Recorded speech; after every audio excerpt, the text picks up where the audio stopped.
ಪವಿತ್ರ ಗೌಡಗೆ drill ಮಾಡಲಾಗಿದೆ. Police ಠಾಣೆಗೆ ಕರೆತಂದಿದ್ದಾರೆ. ಈಗಾಗಲೇ ಪೊಲೀಸರು ಮಹಿಳಾ ಸಾಂತ್ವನ ಕೇಂದ್ರದಿಂದ ಕರೆತಂದಿದ್ದಾರೆ. ವಿಚಾರಣೆಯನ್ನ ನಡೆಸಲಾಗ್ತಾ ಇದೆ. ನಿನ್ನೆ ಸಂಜೆಯವರೆಗೂ ಕೂಡ ಸ್ಪಾಟ್ ಮಹಜರನ್ನ ನಡೆಸಿದ್ರು ಪೊಲೀಸರು. ಸ್ಪಾಟ್ ಮಹಜರ ಸಂದರ್ಭದಲ್ಲಿ ಸಿಕ್ಕಂತಹ ಮಾಹಿತಿಯ ಮೇರೆಗೆ ಇವತ್ತು ವಿಚಾರಣೆಯನ್ನ ನಡೆಸಲಾಗ್ತಾ ಇದೆ. ಈ ಮಧ್ಯೆ ನೌಟಂಕಿ ನಾಟಕ ಆಡ್ತಾ ಇದ್ದಾರೆ ಪವಿತ್ರ ಗೌಡ. ಇಲ್ಲಿವರೆಗೂ ಆಡಿದ್ದು ಅದೇ, ಈಗಲೂ ಕೂಡ ಅದನ್ನ ಮುಂದುವರಿಸಿದ್ದಾರೆ. ಇನ್ನೂ ಕೂಡ ಬುದ್ಧಿ ಕಲ್ತಿಲ್ಲ.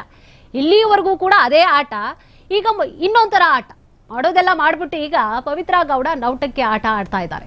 ಕೆಟ್ಟ ಮೇಲೆ ಪವಿತ್ರ ಗೌಡ ಅವರಿಗೆ ಪಶ್ಚಾತ್ತಾಪ ಆಗಿದೆಯಂತೆ. ಪೊಲೀಸ್ ಕಸ್ಟಡಿಯಲ್ಲೇ ಪವಿತ್ರ ಪಶ್ಚಾತ್ತಾಪ ಪಟ್ಟಿದ್ದಾರೆ.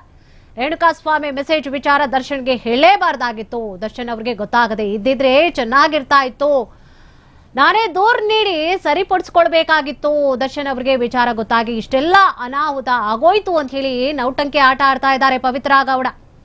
ಇಲ್ಲ ಅಂದಿದ್ರೆ ನಾವು ಆರಾಮಾಗೆ ಇಡ್ತಾ ಇದ್ವಿ, ಅವ್ರಿಗೆ ಹೇಳಲಿಲ್ಲ ಅಂದಿದ್ರೆ ಕೊಲೆ ಹಂತಕ್ಕೆ ಯಾರು ಕೂಡ ಹೋಗ್ತಾ ಇರಲಿಲ್ಲ ಅಂತ ಹೇಳಿ ಪಶ್ಚಾತ್ತಾಪ ಆಗ್ತಾ ಇದೆಯಂತೆ.